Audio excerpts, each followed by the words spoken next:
Not only is Las Vegas getting the Raiders, one of the most iconic brands in all of sports, they are also getting the entire power of the National Football League. That power will be in full force in April when Las Vegas hosts the 2020 National Football League Draft. During that three-day event, over 750,000 fans are expected to attend. That's one hell of a way to kick off our inaugural season.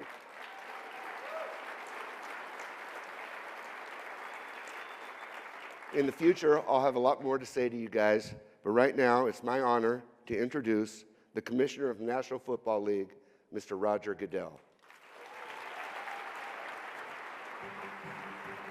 Thanks, man.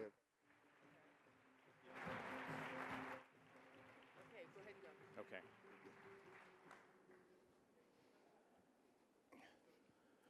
Hi there, I'm Bill Bradley. I'm the sports editor at the Las Vegas Review-Journal.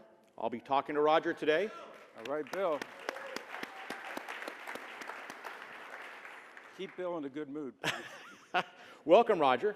Thank you. You toured Allegiant Stadium on your last visit last month. What was it, November or December, I believe? And It was. What was your biggest impression?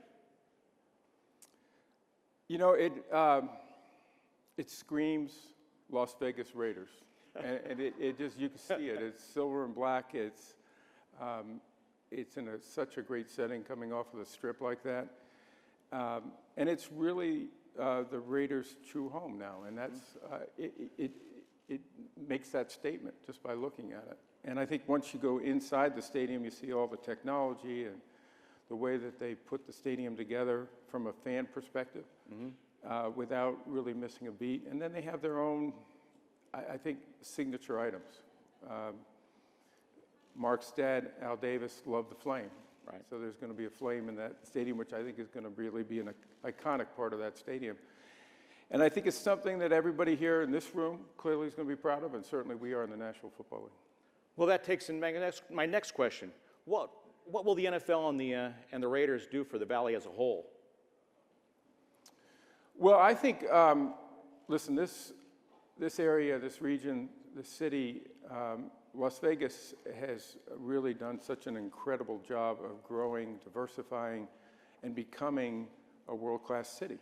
And I think that's what attracted Mark and Raiders, and of course the NFL support behind that, because it is a city that is on the rise, and it's been through a tremendous transformation, which we want to be a part of. We want to try to contribute to that. We want to find a way to make it bigger and better faster, and to meet the objectives of this community. And I think our platform, and I believe, can help. But I also believe there's something really special about sports franchises. You guys have experienced it here with the Knights. The Raiders will be another part of it. There's nothing that binds a community together like a sports franchise. Part of that plays into there. The Raiders are building another facility, the training facility in Henderson. Right. It's being built with the community in mind in terms of apartments, shopping, entertainment, structure down there. Is this what the league is hoping for down the road for communities like this in terms of training facilities and being part of the community?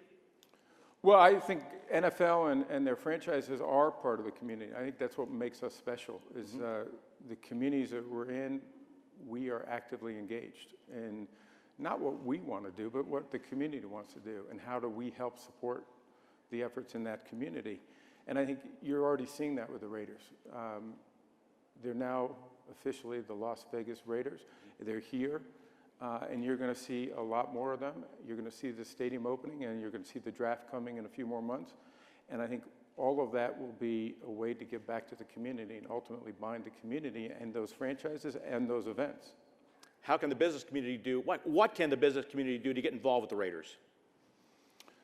Well, first I would tell you thank you, because I don't think we'd be sitting here today talking about the Raiders opening their season in 2020 without this business community. Second, I would tell you that in my experience, nearly 40 years in the NFL, I have been around to all 32 franchises. I was part of expansion. And I would tell you the thing that makes NFL teams successful are the community and the business community. And without that kind of a relationship and a supportive relationship both ways, I don't think the franchise is as successful as it should be and could be. And so to us, all of you are going to be critical in our success and all the events we bring here. And I think these events hopefully will allow everyone to see the incredible things that are going on here in Vegas, things that you are behind, that you're investing in as a community, and how we can try to help make that a little bit better. We've seen Mark Davis, the owner of the Raiders, quite a bit around Las Vegas already. He's been at the front row of most Las Vegas Aces games. He's been wearing a Golden Knights jersey. What should we expect from Mark? He'll probably be wearing a Raiders jersey this fall, but that's the first thing. You know, Mark is a remarkable man, and he, to me, he's done something that I think is really extraordinary.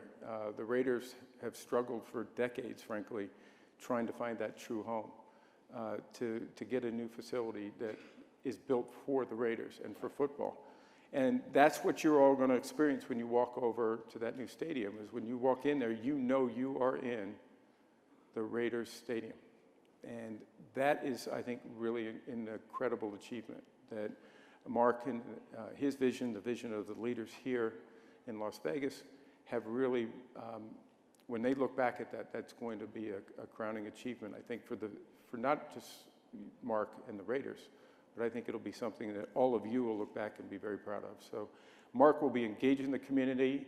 I will tell you, every time we've gone through the stadium, he's come with us. Mm-hmm. He loves it. He tells me his favorite time to walk over to the stadium is late at night when he can walk around by himself, and he's just, I hate to say it this way, but he's like a little kid in the candy store, and it's fun. And I think he's so proud of what he's going to be able to do for the Raiders. No one is more committed to winning than Mark. I hear from Mark frequently after games. It's not the best phone call, because he likes to talk about officiating a lot. But I think that's been a decades-long thing. So. Yeah, Mark, he sort of picked that up from his father too, yeah. I think. But I get it, and that's part of the job. But I think his commitment to this community and to making sure that he puts not just a world-class stadium here in this marketplace with all of the people here, but also to win and to build a championship team and organization that you'll be proud of and that will be successful for many decades. The city's, we've got the NFL draft coming in April. The city seems very excited about it. First, before we talk more about it, here's a video that gives people an idea of what it's all about.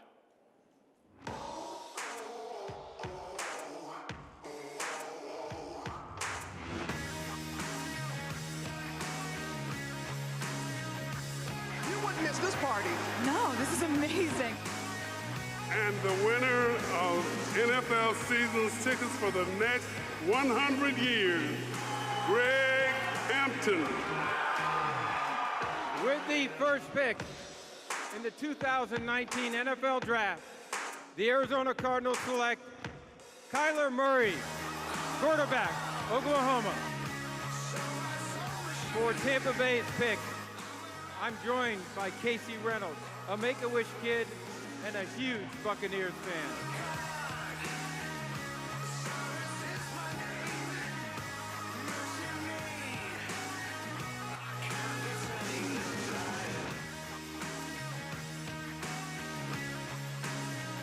Pro Football Hall of Famer Jim Brown. How we doing, Nashville?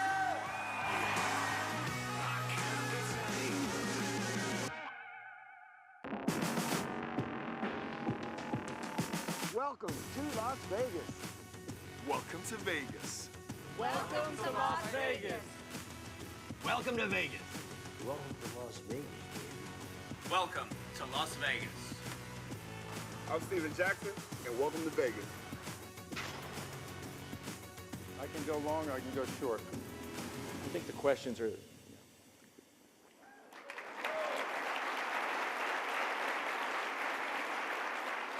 We've talked about in our meetings how many hugs you give out on draft day, so it's... Yeah, it's actually a rough day for me. So, between the booze and the hugs, yeah. Even the jumping out there. It's 14 weeks away. It appears to be one of the biggest events we've ever had. New Year's Eve in triplicate, we're calling it. What do you expect from a draft to take place in Las Vegas? I think it's going to be incredible excitement. Every year we started moving the draft out of New York and moving it from city to city about 5 years ago. And we were Chicago the first 2 years, and Philadelphia, then Nashville this year. And every year, the events got bigger and bigger. Last year, we had 200,000 people per day at the draft. So 600,000 people attended, and nearly 50 million people watched nationwide and actually globally. So to think about that for the draft, when I first started at the NFL, we were in a ballroom about this size. And it was an event, but it was usually reported in the paper the next day. And so I think this is going to be where it becomes successful is when communities take it and make it theirs. So this should be about Vegas. This should be about showing off this city, this great city, the iconic features of the city, the people of the city, and I think that is what's going to make it truly spectacular. Any details you can give us about it? Actually, I can't. Okay. And I'll tell you why I can't. Because I think our staff is going in front of the commission on Tuesday, and cool. They have to approve it. So if I say something and it doesn't get approved, then I'm really in trouble. So I think the best thing to do, I will tell you this, that we are going to try to incorporate all of the iconic features of this city. As part of that, we are going to do what we can to show the tremendous entertainment and hospitality that goes on in the city.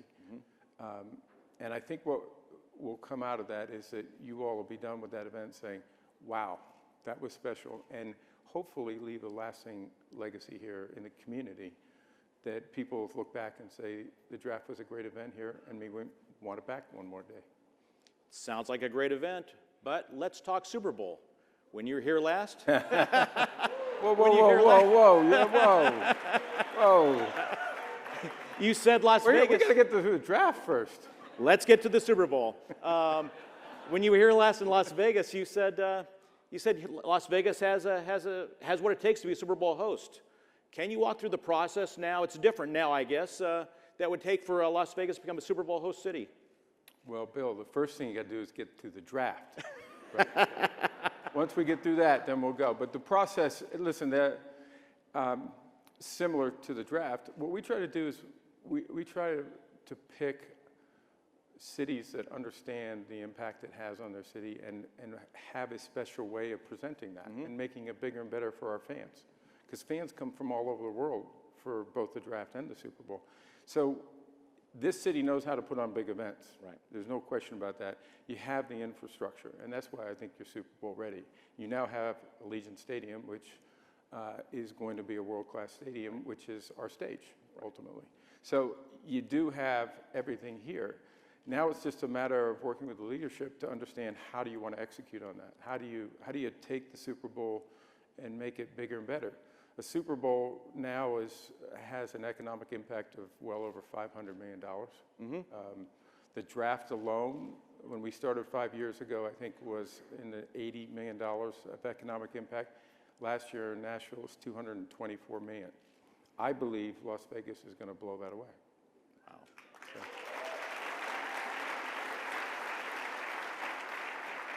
I'm gonna get greedy on you. We've talked NFL draft. We've talked Super Bowl.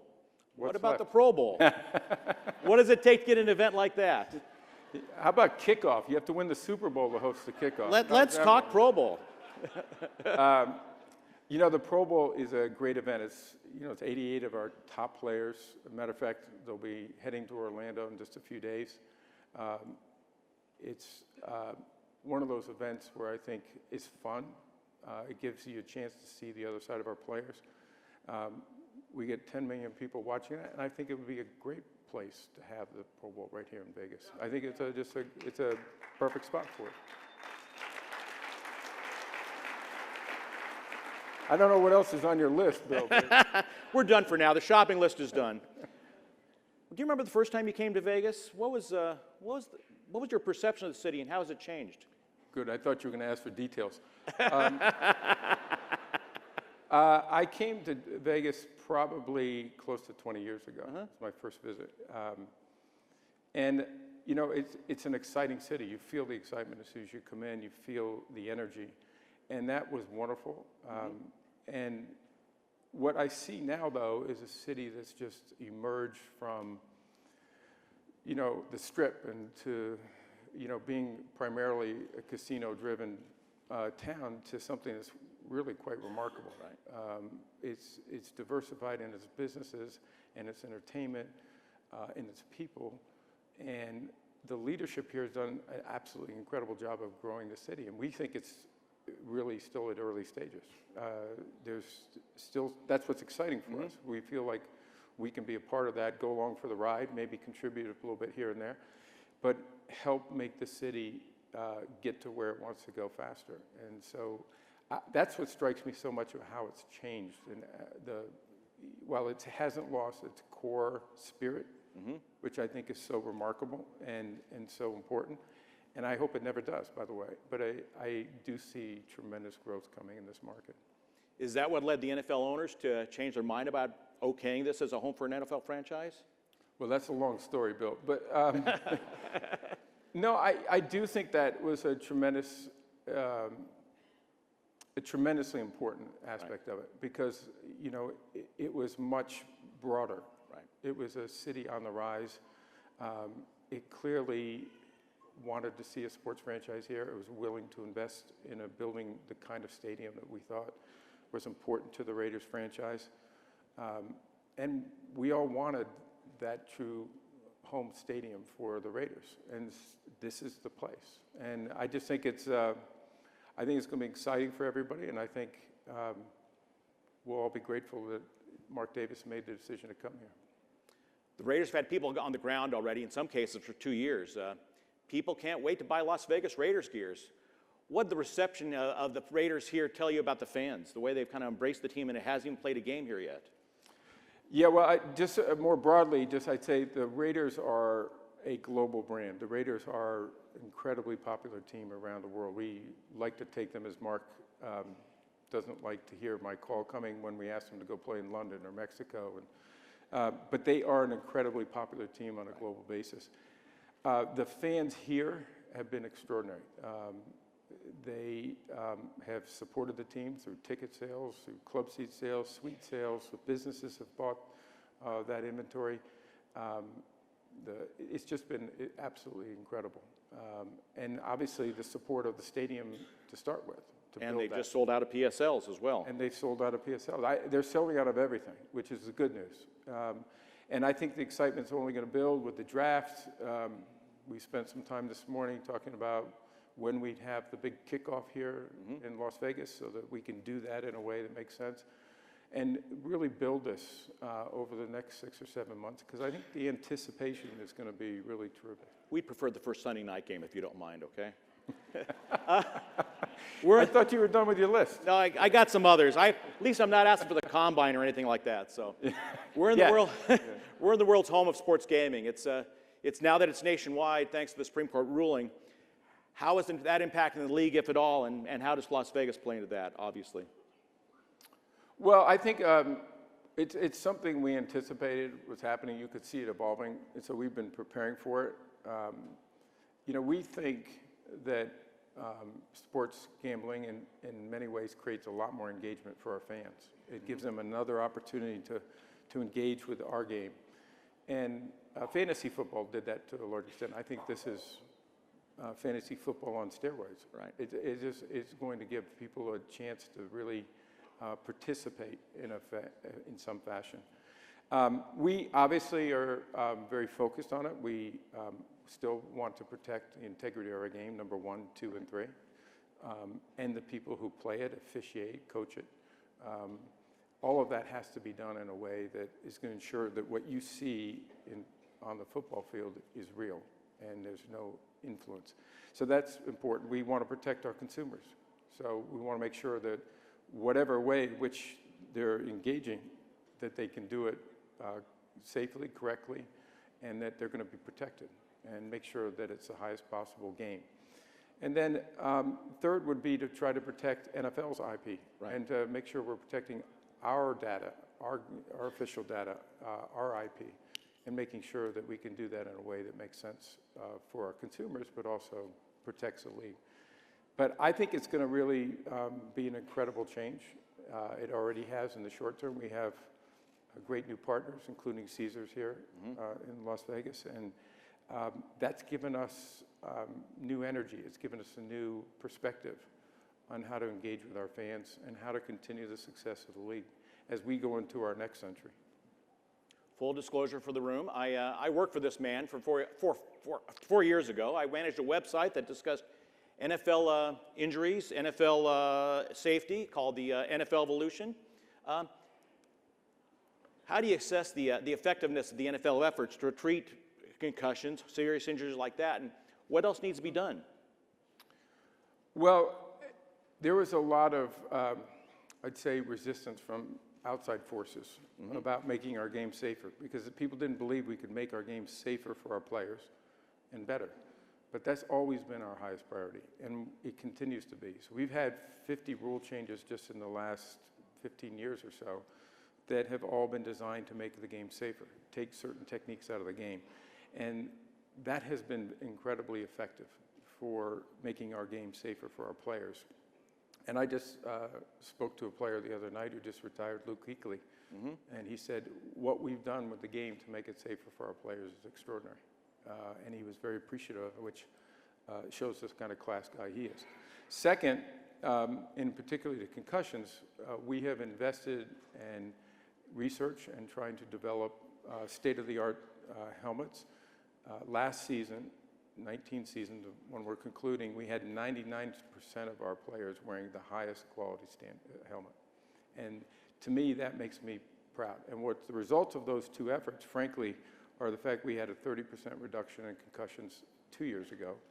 Our numbers are not out for this season, but I think they'll be very close to that. So we've created a new normal of the types of injuries. Now we're focusing on how do we use the same model and reduce the lower extremity injuries. So how do we prevent hamstring pulls and ankle sprains, high ankle sprains, ACLs. Those types of injuries actually cause a lot more games to be missed. Right. And are important to our players too. But I think our medical care for our players has never been better. I think it's the best in the world. We have invested in it. We put infrastructure. We're investing in research. And someday when I move on from this job, I think that'll be the thing I'm most proud of. You've talked about what football does for you as a person, does for anybody as a person. The intrinsic values, despite playing the risks of the game. How's your experience as a high school player shape you as a person? How does the average person playing football shape them as a person? Well, I don't think you have to play in the NFL to understand the values that come from football. You may not even have to play the game, but I would tell you playing the game, for me, I use the things I learned from the game every single day in this job, in my life, in the way I bring up our daughters. The values, the discipline, the perseverance, the hard work, and maybe most of all, teamwork. People like to think you get someplace by yourself, and that's not true. Right. You know, the ability to work as a team and to see a bigger objective and to achieve that collectively, even if you're not the most talented team, and to play with people you don't know necessarily, may come from different backgrounds, may have different colored skin, but we work together as a team to achieve something really terrific.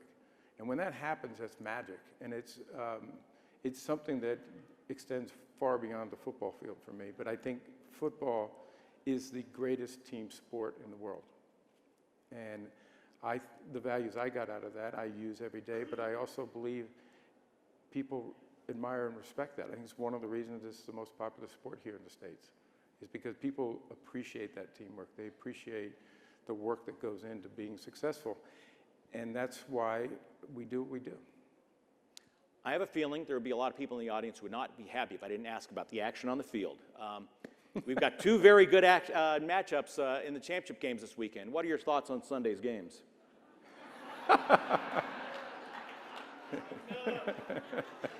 You're good, Bill. You used to work for me, and that's where we're going to keep it. Still a journalist, so yeah. Yeah, right, exactly. I think one of the most interesting stats to me is about the competitiveness of our league. So last week, we had 8 teams in the divisional playoffs. 7 of those teams did not get to the divisional playoffs last year. The Chiefs were the only one that did. This year, this week, we have 4 teams. 3 of them didn't even make the playoffs last year. The Chiefs are the only one. Right. And so to me, that shows the hope that we try to inspire through the competitiveness of our league, is the ability that your team can go from last to first. That is something that we think is unique to NFL football. We have a 6th seed in the team with Tennessee, who's maybe one of the hottest teams in the league right now. But, okay, just a Tennessee fan. And then you see some of these young quarterbacks. Right. Patrick Mahomes is an incredible athlete. You saw Deshaun Watson last week. Lamar Jackson. The future of our game with these young players, they're changing the game. They're making it more exciting, I think, for our fans. And that is, I think, what makes me feel that the best days of the NFL are still ahead. And Sunday is going to be a good one. I'm going to Kansas City because I love being there. It's a great experience to be inside that stadium. And then a couple weeks later, we're going to Miami. Is that why you think the game is strong right now? Is that why you think the TV ratings are up? You've had another record year in that regard. Yeah, I always think it starts with the game. We don't like to call it a product because it's a game to us, but the competitiveness of our league, the competitiveness of our teams, the way they interact in their communities. We're 47 of the top 50 shows this year. Our ratings continue to excel, and it's more than ratings. It's engagement, and it's on different platforms now. Ratings are really more specific to linear television. Now with digital, it gives us a way to interact with our fans in a whole different way. Right. You see that particularly with the younger generation, and I'm looking over there and I see phones over. It's a different way for us to interact with our fans and put us on a different platform. And I think the league will continue to be one of those great giants of content, in large part because we're live. We have the shortest season of all professional sports. So every game means something. And you have that build-up every week. 2 teams in talking about the last game for a couple days and then focusing on the next week. And to me, that type of event is what makes, in some ways, Las Vegas realizes they know how to make events happen. And I think we try to match that a little bit. We do our best to create events in the NFL. There is some controversy. There's been a lot of discussion about how the pass interference rule or some of the replays have not worked as well. What is the future of the process, and how is it evolving? The rules process? Well, every year we have... Or pass interference specifically. Pass interference, well, first, it's important to note the rule did not change. Right.